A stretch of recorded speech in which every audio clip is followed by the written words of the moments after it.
ఉమ్మడి వరంగల్ జిల్లాలో కమలనాథులు ఇవాళ రైతు గోస బీజేపీ భరోసా యాత్ర చేపట్టున్నారు. ఈ కార్యక్రమంలో భాగంగా పంట కొనుగోలు కేంద్రాల్ని సందర్శించి రైతులతో మాట్లాడి పంట కొనుగోలుపై ఆరా తీనున్నారు. ఉదయం 11:30 జనగామ మార్కెట్ యార్డ్ను సందర్శించనున్నారు. జనగామతో పాటు వరంగల్, హన్మకొండ జిల్లాల్లో కొనుగోలు కేంద్రాల్లో నిలిచిపోయిన పంటల్ని బీజేపీ ఎమ్మెల్యేలు, ఎంపీలు, ఎమ్మెల్సీలు, ఇతర ముఖ్య నేతలు పరిశీలించనున్నారు.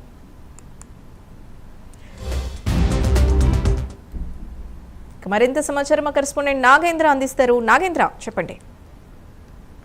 తెలంగాణ రాష్ట్రంలో వరి ధాన్యం కొనుగోలుకు సంబంధించినటువంటి అంశంలో రైతులకు తీవ్ర అన్యాయం జరుగుతుంది. రైతులు పండించినటువంటి పంటని ప్రభుత్వం కొనుగోలు చేయడం లేదంటూ కూడా బీజేపీకి సంబంధించినటువంటి ప్రజాప్రతినిధుల బృందం అంతా కూడా రైతు పోరాటానికి సిద్ధమైంది. నిన్నటి నుంచి కూడా రైతు గోస బీజేపీ భరోసా అనేటటువంటి యాత్రతో 3 రోజుల పాటు రాష్ట్ర వ్యాప్తంగా రైతులతో ముఖాముఖి అవడంతో పాటు మార్కెట్ యార్డులని విజిట్ చేయబోతున్నటువంటి పరిస్థితి ఉంది. నిన్న మొదటి రోజు అటు కులకచర్లతో పాటు అదేవిధంగా చేవెళ్ళ నియోజకవర్గంలో ఉన్నటువంటి మార్కెట్ యార్డులు, అదేవిధంగా గజ్వేల్ మార్కెట్ యార్డ్ని కూడా సందర్శించి బీజేపీకి సంబంధించినటువంటి రాష్ట్ర అధ్యక్షుడు రామచంద్రరావు, అదేవిధంగా ఎంపీలు, ఎమ్మెల్యేలతో పాటు ఎమ్మెల్సీలు వీళ్ళంతా కూడా రైతులతో ముఖాముఖి కావడం జరిగింది. ఈ సందర్భంగా వారు పండించినటువంటి పంటకు సంబంధించినటువంటి అంశంలో, కొనుగోలు విషయంలో అధికారులు చెప్తున్నటువంటి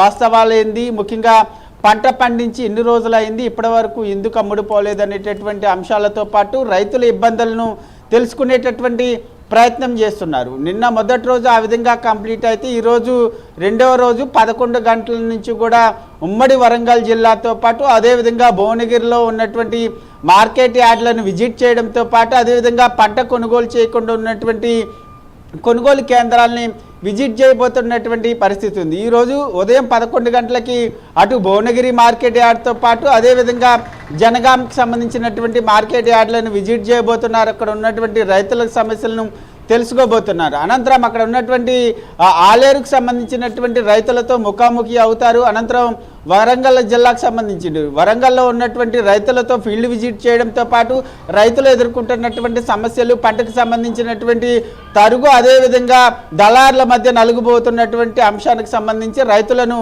బాధలు తెలుసుకునేటటువంటి ప్రయత్నం చేయబోతున్నారు. రేపు 3వ రోజు కూడా పెద్దపల్లి, కాటారం ఈ విధంగా 3 రోజుల పాటు రైతు బీజేపీ భరోసాకు సంబంధించినటువంటి యాత్ర కొనసాగబోతుంది. మరొకవైపు నిన్నటి నుంచి కూడా బీజేపీకి సంబంధించినటువంటి ప్రజాప్రతినిధులంతా కూడా ప్రభుత్వం పైన పెద్ద ఎత్తున నిలదీసేటటువంటి ప్రయత్నం చేస్తున్నారు. ఈ సందర్భంగా బీజేపీ చేపట్టినటువంటి బీజేపీ రైతు భరోసా కార్యక్రమంతో అధికారులంతా కూడా కదిలారు. ప్రభుత్వం కదిలింది. హుటాహుటిన మార్కెట్ యార్డుల్లో ఉన్నటువంటి పంటను కొనుగోలు చేసేటటువంటి ప్రయత్నం చేస్తున్నారు. ఇప్పటి వరకు కూడా రాష్ట్రంలో 30% మాత్రమే కొనుగోలు చేశారు. మరొకవైపు ప్రభుత్వం మాత్రం, సీఎం రేవంత్ రెడ్డి మాత్రం 80% కొనుగోలు చేశామంటూ కూడా తప్పుడు ప్రచారం చేస్తున్నారు, తప్పుడు అబద్ధాలు ఆడుతున్నారంటూ కూడా బీజేపీ నేతలు మండిపడుతున్నటువంటి పరిస్థితి ఉంది. మరొకవైపు ఇప్పటి వరకు కూడా రాష్ట్ర ప్రభుత్వం రాష్ట్ర వ్యాప్తంగా ఉన్నటువంటి దాదాపు మార్కెట్ యార్డ్లలోనే దాదాపు నెలల తరబడి అటు వరిధాన్యం కానీ, మొక్కజొన్న కానీ, అదేవిధంగా సన్ఫ్లవర్కి సంబంధించినటువంటి పంటంతా కూడా కొనుగోలు చేయక వర్షానికి తడిసిపోతున్నటువంటి తరుణంలో రైతులంతా కూడా తీవ్రంగా నష్టపోతున్నారు. కాబట్టి వెంటనే ఇప్పటికైనా ప్రభుత్వం కదిలో వచ్చి పూర్తి స్థాయిలో చివరి గింజ వరకు కూడా కొనుగోలు చేయాలంటూ కూడా బీజేపీ నేతలు డిమాండ్ చేస్తున్నారు.